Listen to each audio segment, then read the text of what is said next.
You see this little guy over here? Well, he offers you ancient power.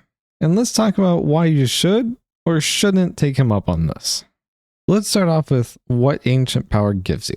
When you're on this page, you can hit add ancient power. What does it? It gives you a 5% gold boost, a 5% XP boost, as well as it increases your talent caps and your minimum ascension level.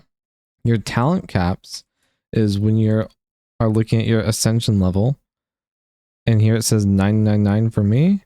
Normally it starts off as 200. 999 is max, so anything higher than that will not take effect. Okay, back to this guy. You can see that I'm already above talent cap points, so any more will not do me any good, and you'll be max as well after your first ancient power. Now, minimum ascension level, this gets a little bit more complicated, so I'm going to touch on this in a little bit. And another thing you get for adding ancient power is a ancient power point. Now, these can be placed into these ancient powers here, and these give you a whole bunch of different boosts.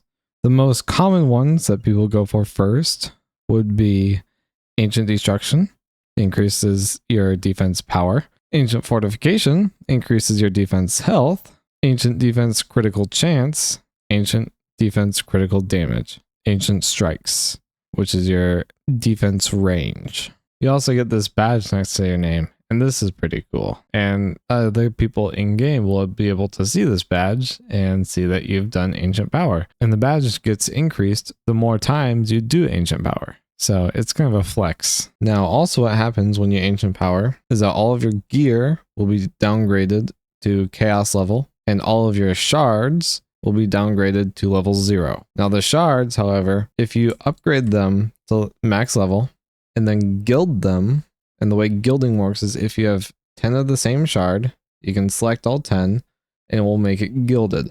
Gilded shards do not down level when you ancient power. There is no way to stop your gear from down leveling though. However, all the mods that you have on your gear will stay the level that they are. And the last thing to talk about would be your minimum ascension level. Every time you ancient power, your level will be reset to whatever your minimum ascension level is. And there's a big old calculation to figure out how this is calculated, but basically the higher you go on onslaught, the higher your minimum ascension level will be. So here, let's talk about what I actually recommend doing now that we have all that out of the way. I would recommend going up in chaos levels until you complete a single Chaos 9 map. Once you complete a single Chaos 9 map, it will automatically set your onslaught floor beaten to 299. This will make it so that when you ancient power, it will ancient power as if you have done 299 floors of onslaught already. This will give you a minimum ascension level of 3,372, as well as max out your talent caps. I would not recommend ever ancient powering before you hit Chaos 9 for your first ancient power. So if you have ancient powered already before doing Chaos 9, I would go up to Chaos 9 now, complete a single Chaos 9 map, and then ancient power again. It will still give you the same bonus. After this, it becomes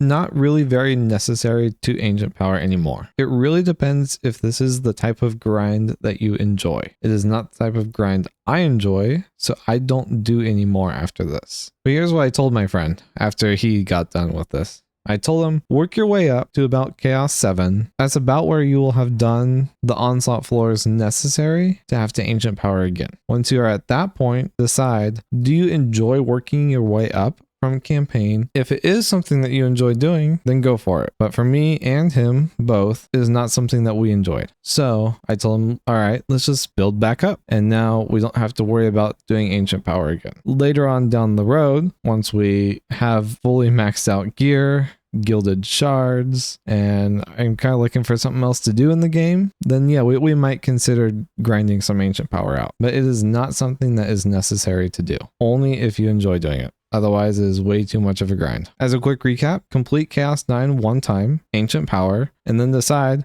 do you like doing ancient power? If yes, then keep doing ancient power. And from here on, ancient power as soon as you reach the targeted floor.